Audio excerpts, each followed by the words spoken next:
أفلا يتدبرون القرآن. Kenapakah kamu tidak mahu mengambil pengajaran tadabbur daripada Al-Quran?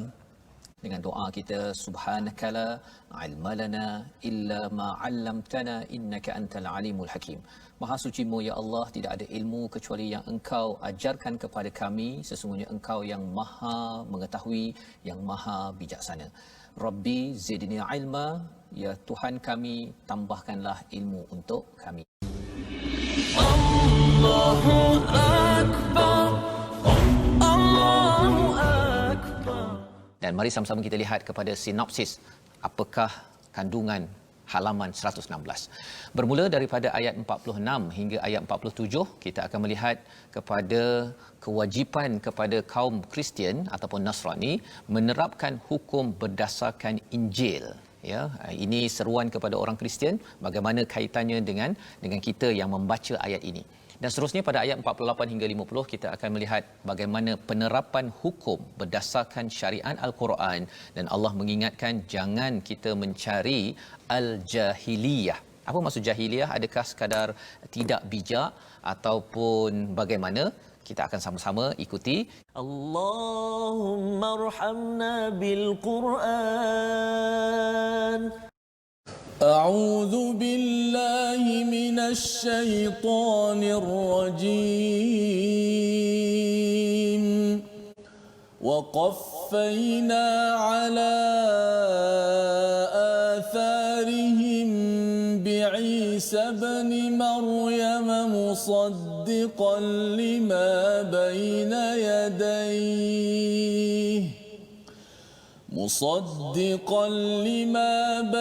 يديه من التوراة وآتيناه الإنجيل فيه هدى ونور ومصدقا لما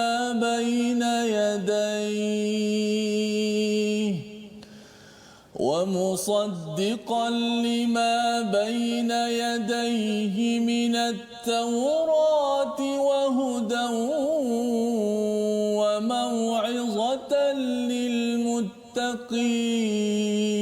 للمتقين وليحكم أهل الإنجيل بما أنزل الله فيه ومن لم يحكم بما أنزل الله فأولئك هم الفاسقون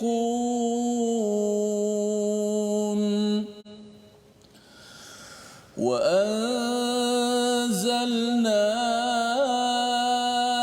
إليك الكتاب بالحق مصدقا لما بين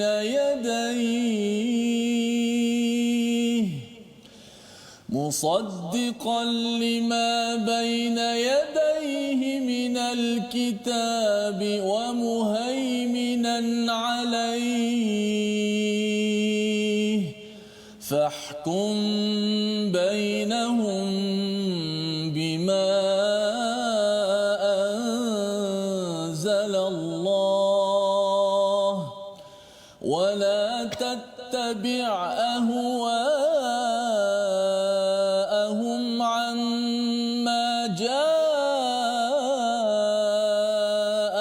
من الحق لكل جعلنا منكم شرعة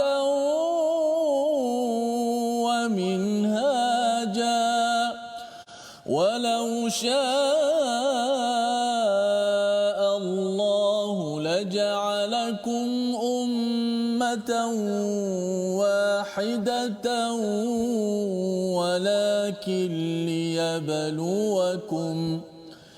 ولكن ليبلوكم فيما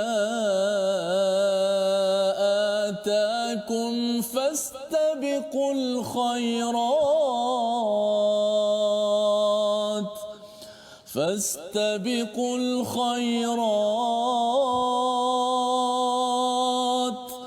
إلى الله مرجعكم جميعا فينبئكم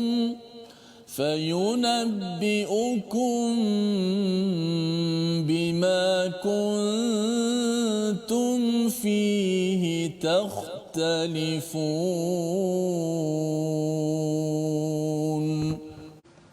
وأن احكم بينهم بما أنزل الله ولا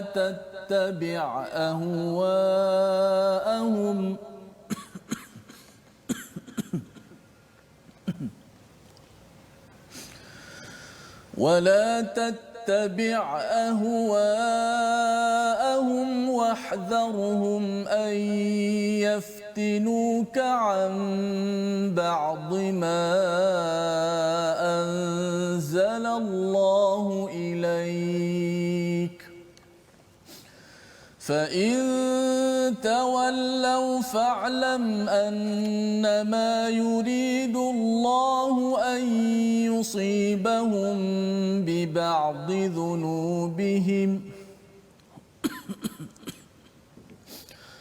وإن كثيرا من الناس لفاسقون أفحكم الجاهلية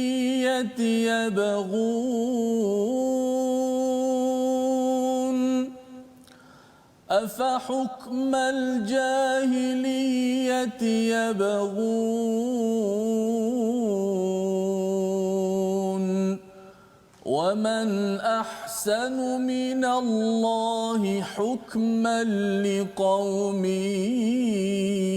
يوقنون صدق الله العظيم.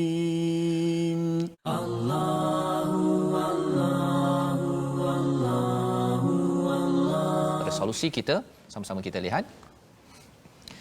Yang pertama, jadikan Al-Quran sebagai perlembagaan hidup agar tidak digelar fasik, ya. Yang kedua, bersegera dalam meraih peluang kebaikan, dan yang ketiga, jauhi cara fikir jahiliah dengan mendalami perundangan dan nilai Al-Quran.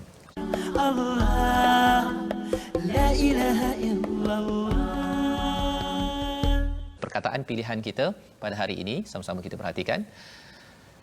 Qafa ataupun qafawa, iaitu 5 kali disebut di dalam Al-Quran, maksudnya mengutus dan meneruskan, sebagaimana kita baca pada ayat 46, wa qaffaina, ya, wa qaffaina itu maksudnya bukan Nabi Isa ini tiba-tiba muncul dengan agama baru, tidak, meneruskan legasi nabi-nabi terdahulu membawa tauhid, dan Nabi Isa ini kita beriman dia diteruskan oleh Nabi Muhammad. Jadi agama tauhid Islam yang kita anuti sekarang adalah tauhid yang sama pada Nabi Isa, tauhid yang sama pada Nabi Musa, dan inilah keimanan kita yang sejahtera, yang jelas, agar kita tak rasa bahawa kita ni terasing daripada Nabi Ibrahim, Ustaz, ya. Astaghfirullah innallah kana tawwaba. Baik, seperti biasa, tajuk kita pada hari ini kita nak membicarakan sifat tunggal. Sifat tunggal. Dulu ni kita dah belajar sifat yang berlawanan, kan? Sekarang kita belajar sifat tunggal. Ada 7 sifat tunggal baki yang ke-11. Okey, yang ke-11 maksudnya sifat tunggal yang pertama. Ada 7. Yang pertama, nombor 11, iaitu sifat safir disebut. Apa maksud safir? Safir ni maksud siulan ataupun suara berdesir bila sebut. Desir macam mana pula tu? Istilahnya menyebut hurufnya dengan bunyi berdesir, desiran yang kuat, bahkan dia menyerupai, kata ulama, seperti suara haiwan. Huruf safir ni ada 3 saja. 3 huruf ni ada sifat safir. Dan dan 3 huruf ini juga berkongsi pada satu makhraj yang sama, iaitu kalau kita belajar tu hujung lidah ni di belakang gigi, antara gigi atas dan bawah hujung lidah kita menekan, keluarlah 3 huruf sad, zai, sin. Okey, sifat safi bagaimana kita sebut, bila kita menyebut huruf itu, suara kita ni akan keluar daripada antara 2 gigi ni, antara 2 gigi kita akan keluar sifat yang kuat, bunyi seperti suara. Kalau huruf sad bunyi s, kalau sin s, bunyi itu s, jelas bunyi, walaupun asal sifat dia lemah, tapi bila tambah dengan safi jadi kuat. Zai z, azza, azza. Kalau sin assa, kita baca assalamualaikum kan, as-salatu, as-sa. Sebab tu kalau kita sembahyang berjemaah di masjid kan, sebelum PKP itulah, dalam banyak huruf bacaan, antara huruf yang paling jelas kita dengar dalam berjemaah, walaupun dibaca secara baca secara slow kan, perlahan, tapi kita akan dengar macam satu masjid ni, bismillahirrahmanirrahim kan, assalamualaikum ya. Dia akan bunyi sin, zai, sad, dia ada sifat safi.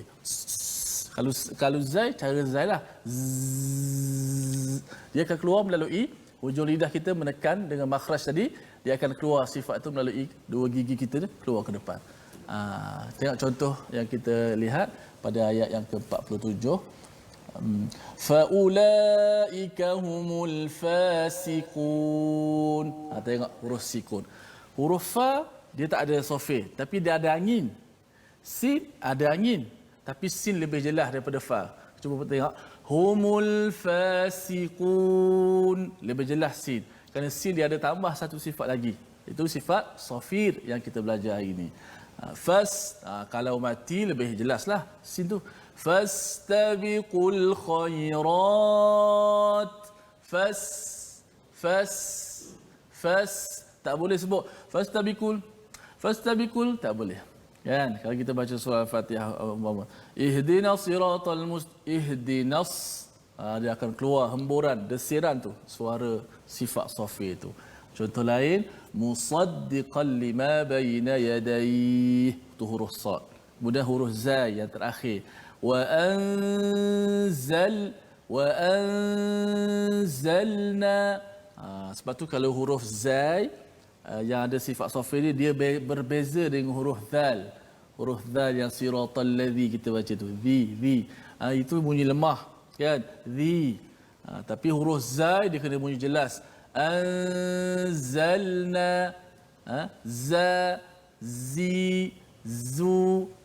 Dia keluar daripada antara kedua-dua gigi kita, keluar sifat safi itu apabila menekan makhraj huruf zai. So sifat safi itulah suara desiran yang kuat. Hurufnya ada 3, sad, zai dan sin. Maka sama-sama kita beramallah bila jumpa huruf ni, 3 huruf ni, kena jelaskan suara kita insya-Allah. Baik, Ustaz.